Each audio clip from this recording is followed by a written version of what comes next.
Mission 400 എന്ന ലക്ഷ്യത്തിലേക്കുള്ള യാത്രയിലാണ് BJP. എന്നാണ് മോദി പറയുന്നത്.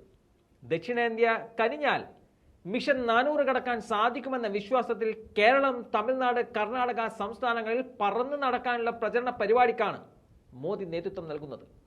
ദക്ഷിണേന്ത്യയിൽ നിന്നും ഡൽഹിയിലേക്കും തിരിച്ചുമുള്ള യാത്രക്ക് മാത്രമാണ് ഇപ്പോൾ പ്രധാനമന്ത്രിക്ക് സമയമുള്ളൂ എന്നും പറയേണ്ടി വരും.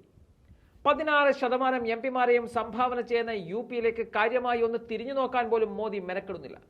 ആത്മവിശ്വാസം അധികമായതിന്റെ ലക്ഷണമായിട്ടാണ് അതിനെ രാഷ്ട്രീയ നിരീക്ഷകർ ചൂണ്ടിക്കാട്ടുന്നത്. എന്നാൽ ചിട്ടയായ പ്രവർത്തനത്തിലൂടെ അഖിലേഷ് യാദവിന്റെ സമാജ്വാദി പാർട്ടിയും കോൺഗ്രസും വലിയ മുന്നേറ്റം യു.പിയിൽ കാഴ്ചവെക്കുന്നുണ്ട്.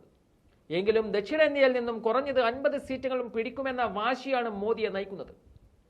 ഈ ലക്ഷ്യം മുന്നിൽ കണ്ട് ഓരോ ആഴ്ചയും തമിഴ്നാട്ടിലേക്കും കേരളത്തിലേക്കുമെല്ലാം പറന്നിറങ്ങുകയാണ് പ്രധാനമന്ത്രി നരേന്ദ്രമോദി. പത്തനംതിട്ടയിൽ സ്വാമിയെ ശരണമയ്യപ്പ വിളിച്ച് ശരണം വിളിയോടെയാണ് പ്രധാനമന്ത്രി അനിൽ ആന്റണിക്കായി വോട്ട് ചോദിക്കാൻ ഇറങ്ങിയത്. ദ്വാരകയിൽ വെള്ളത്തിനടിയിൽ മയിൽപ്പീലിയുമായി ഇറങ്ങിയും അങ്ങ് കാശിയിൽ പോയി ഏലക്ക മാലയും രുദ്രാക്ഷവുമെല്ലാം അണിഞ്ഞ് ഭക്തശ്രേഷ്ഠനായി ചമഞ്ഞ് ആരതി നടത്താനും മോദി സമയം കണ്ടെത്തുന്നുണ്ട്. അതിന് പിന്നിൽ ഒറ്റ ലക്ഷ്യം മാത്രമാണുള്ളത്: ഹിന്ദുത്വ വോട്ട് ബാങ്ക് കൂടുതൽ കരുത്തോടെ ബി.ജെ.പിക്ക് പിന്നിൽ ഉറച്ചു നിർത്തണമെന്നതാണ് ആ ലക്ഷ്യം. തൃശൂരിൽ കല്യാണ മാമാങ്കത്തിനെത്തി ഗുരുവായൂരപ്പനെ കണ്ടു തൊഴുത് വീഡിയോകൾ വൈറലാക്കിയ മോദി പിന്നീട് തിരുവനന്തപുരത്ത് എത്തിയപ്പോൾ പത്മനാഭദാസനായി മാറിയിരുന്നു. പത്മനാഭന് മുന്നിൽ വണങ്ങുന്നുവെന്നതാണ് കെ സുരേന്ദ്രന്റെ പദയാത്രാ സമാപനത്തിനെത്തിയപ്പോൾ മോദി പറഞ്ഞത്. ഇപ്പോൾ പത്തനംതിട്ടയിലെത്തിയപ്പോൾ ബി.ജെ.പി. സുവർണാവസരമാക്കാൻ ശ്രമിച്ച ശബരിമല മുന്നിൽ കണ്ട് ശരണം വിളിച്ചാണ് മോദി പ്രസംഗത്തിലേക്ക് കടന്നത്. കഴിഞ്ഞ കുറച്ച് നാളുകളായി ബി.ജെ.പി. ശ്രദ്ധ ഒന്നടങ്കം ഭൂരിപക്ഷ സമുദായ വോട്ടുറപ്പിക്കലിനാണ് നീക്കിവെച്ചിരിക്കുന്നത്. ലോക്സഭാ തെരഞ്ഞെടുപ്പിന് മുമ്പായി CAA കൊണ്ടുവന്നതുപോലും വർഗീയ ധ്രുവീകരണം ലക്ഷ്യമിട്ടാണ്. കേരളത്തിൽ ബി.ജെ.പി. 2 അക്കം കടക്കുമെന്ന് ആവർത്തിച്ച് പറയാൻ പ്രധാനമന്ത്രി പത്തനംതിട്ടയിലും മടിച്ചില്ല. സംസ്ഥാനത്ത് താമര ഇക്കുറി ഉറപ്പായും വിരിയുമെന്ന് മാത്രമല്ല, NDA 2 അക്കം കടക്കുമെന്നാണ് മോദി പറഞ്ഞത്.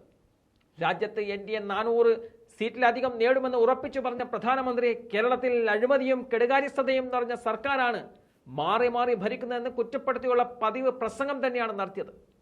കേരളത്തിൽ പ്രധാനമന്ത്രി അഴിമതിക്കെതിരെ ഘോരഘോര പ്രസംഗിക്കുമ്പോൾ അങ്ങ് തലസ്ഥാനത്ത് ഇലക്ട്രൽ ബോണ്ടിലെ സീരിയൽ നമ്പർ കൊണ്ടുവന്ന് മുന്നിൽ വെച്ച് ആർക്ക് കൊടുത്തുവെന്ന് പറയാൻ CBIയെ നെട്ടോട്ടം ഓടിക്കുകയാണ് സുപ്രീം കോടതി ചെയ്യുന്നത്.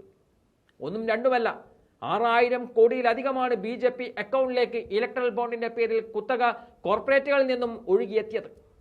അഴിമതിക്കെതിരെ കത്തിക്കയറുന്ന വേദികളിൽ ഉളുപ്പില്ലാതെ സംസാരിക്കുമ്പോൾ പുറത്തു വന്ന ഈ കണക്കുകളൊന്നും മോദിയെ ചെറുതായിട്ട് പോലും സ്പർശിക്കുന്നില്ല. മറ്റു സംസ്ഥാനങ്ങളെ ജനങ്ങളെ പോലെ മോദി എന്തു പറഞ്ഞാലും തൊണ്ട തൊടാതെ വിഴുങ്ങുന്ന ജനതയല്ല ഇവിടെ ഉള്ളതെന്ന് പലകുറി ബി.ജെ.പിക്ക് ബോധ്യപ്പെടുത്തി കൊടുത്തിട്ടുമുണ്ട്. അത് തിരിച്ചറിയാതെ എത്ര സന്ദർശനം നടത്തിയിട്ടും കാര്യമില്ല എന്നതാണ് ബി.ജെ.പിക്കാരോട് പറയാനുള്ളത്.